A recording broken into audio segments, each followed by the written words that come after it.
When everybody dressed, Matt, they dressed for the flight in those days. You put a suit on. Yeah, you would wear a suit, tie, Gussied up. have your hat on, And they handed you a sick bag and then you went. and then you went. It was not comfortable to fly back then. The seats were comfortable, the airplanes were comfortable. But it was the weather that really got to these airplanes. If you look over there to your left, There it is.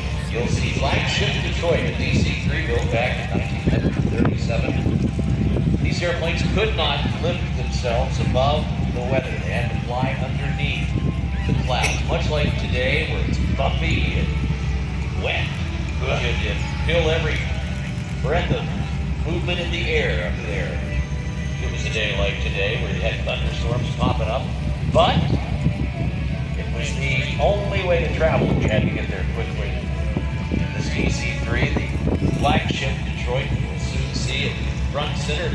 A highly polished piece of American awesomeness coming right down the runway. Look at this thing, isn't that gorgeous? Oh my God, I thought it was only flying yesterday. Focus. Now, Rick, it must be smooth up there. You can't even see the wings bobbing around right now. That is like riding around in a 1930s Cadillac, really. With its plush interior, the windows up front actually slide back. It's a really nice ride when the weather's nice. Watch the countryside go by. You can actually open a window in that airplane. Yeah, you can. Not the passengers. No, but up front you can. Yeah. Like grand. Well, it's not. You had to let the smoke out of the cabin somehow, because sometimes even the captain was having a puff. Having a cigar, maybe, or you never know with these things. Look at it back there as it turns around here to the right. The wheels partially tucked up into the nacelles underneath the wing there. You can just see the wheels. Takes you back to the bygone era when air travel truly was something special. Gorgeous airplane, it really is. And these were the airplanes that connected the countryside. When you look at the records for short-haul airliners, I'm talking about short-haul airliners, this thing held the record until the modern-day 737 came around. There was nothing that did the job better than the DC-3. Just about everything these days can go coast to coast. Go coast to coast in this airplane in its day meant a few stops. Up, down, gas, get out of the airplane, stretch your legs, grab some food, back in and away we go to 14 seats, that's all you had up there. Converted to Pullman-style sleeping beds, upper and lower. So during the night portions of the long flight, the sky sleepers were envisioned for transcontinental travel, which averaged about 15 hours, depending upon the direction. The DC-3, you just imagine it, up there at night over the top of Ohio. Of course, this state had its own DC-3, known as Buckeye 1, that opened every airport in the state of Ohio when Governor Rhodes was here. Now you really get an idea of that big swept wing, that elliptical wing on the DC-3. True thing of beauty, an engineering marvel at this time. It's still in its day. Still is. It still is. They're still flying them all around the world. There are still examples being used. Up north, northern Canada, Buffalo Airways still flying the DC-3. Same airplane as Rick mentioned, the C-47 used in World War II, Preston, Missouri, sweeping the beaches of Normandy. Flagship Detroit, though, it's always been in the airline world. It was conscripted briefly for military service during World War II. Americans used this airline for a considerable amount of print advertising during the 1940s. The Army Air Corps did not have a dedicated airplane for the president during this time. Detroit had the distinction of carrying First Lady Eleanor Roosevelt on several occasions. She loved that. She did. A big proponent for air travel back in her day. This very airplane, the Flagship Detroit, owned by the Flagship Detroit Foundation, located in Bridgewater, Virginia. Purchased the airplane in August of '04, K&K Aircraft. Thought she looked a lot different today. Flagship Detroit keeps this history alive. You're still flying friendly skies. tell you what, it is a gorgeous, gorgeous machine to look at. As he makes a final pass today for the Sunday performance, Center Point Energy Dayton Air Show. It was way back when I first met my wife. Raymond loves this era, that airplane in the L-10A. She actually has a half-hour time in L-10A. No kidding. Absolutely. And as wanted, desperately still wants this particular airplane to get at least a ride. We're still working on that. Make that happen. Here it comes again from the left. The Flagship, Detroit.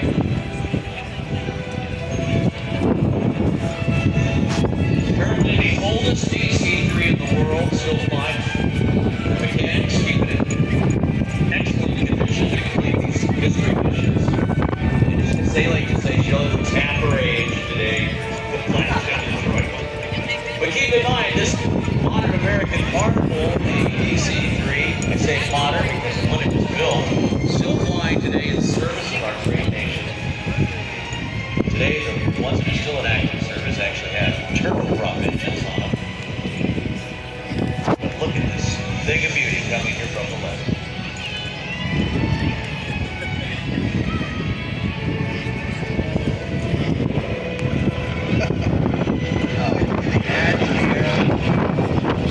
And of course, down in Ed's smoking room,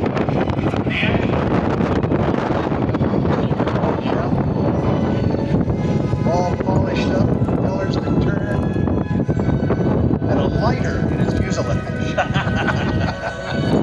Wouldn't see that today, would you? No. What a great flying machine. I love how stately it is. It doesn't do anything quickly, you know, it just sort of hovers about.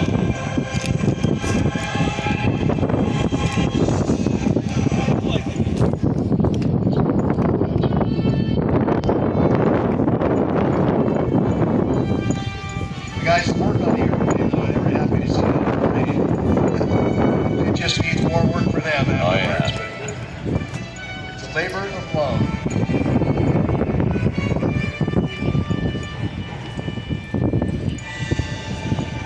And to include commercial aviation in this theme of celebrating 250 years, so much went on in the earliest days of commercial aviation, led by this great nation. We do have a brief moment here, Mikey Mike. Let's see what we got up here. We're going to need to pay a little bill or two here, if you don't mind. All of the Center Point Energy Dayton Air Show, sponsored in part by Kroger, presented by Kroger.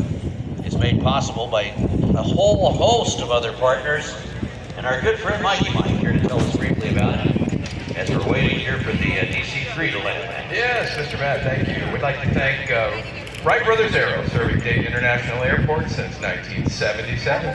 Delivers premier aviation services from Rick's red carpet FBO service to expert maintenance and fast refueling. You roll the red carpet over. There's the DC-3. Look at that one. Coming on in, and that's a red carpet service. The mustache and the pass. Oh, he is going to do one. Look at that. How about that? Oh, the sun came out just for that. What a great shot that's going to be. There he goes. He is landing eventually. We haven't left one up there yet. There it goes. Sometimes they make the decision to scoot on home and get around the weather while they're up there. And you can't blame them for No, that. that weather is moving around, though. Boy. I'd encourage you, if you have not gotten your phone out in a while. I know I said don't earlier, but man, take a look at that weather radar. It's not a criticism of my wife's flying in the L-10A, twin engine. When she was flying, I made the mistake of sitting in the back seat. Maybe that had a failure. And it just points out that the way we fly today, with all the electronics that assist things with yaw control and Dutch roll and all that stuff that can make you airsick, not so much in the L-10A. I still apologize for that every time that I got sick on her plane. So the way it was flying, and I made the mistake of saying it wrong. Said it, she thought she took it personally. It's not a good thing, man. I brought the wheel of misery. Sorry, Mike. No, that's okay. You know, one of the things that an old friend of mine used to talk about at air shows is the show within the show. These these are the vendors, Yes. The show. the food vendors, the souvenir vendors, the beer, food, and Go ahead and say it. you had to go there. Beer vendors. All of these wonderful opportunities for our guests to go ahead and walk around the showgrounds. See all of the wonderful things that are available to you in between all the flying that's usually happening at an air show. But we're going to have some fun. But we're working on it. So enjoy the show within the show. Go ahead and check out all of these wonderful vendors who have tents set up to serve you at locations throughout the entire air show grounds. And just keep you abreast of what's going on. Rosie's making his way out to Mustang here in a few minutes. Is he? Yeah, he's coming up. We're going to get to see it fly. Oh, yeah. And we'll get to see Rise Above and live Red Tail request. Mustang. Yep, our tribute to the Tuskegee Airmen will happen. A couple more thank yous. Just want to thank the Air Sports Service Group, our friends at Dayton Freight. Also want to thank Cincinnati Children's, Destination Dayton Kettering Health, Rick's friends over at L3 Paris, and we want to also thank them for sponsoring our cruise center. We got it. And our Mustang coming in hot. Coming in hot. Coming in. Ready to go.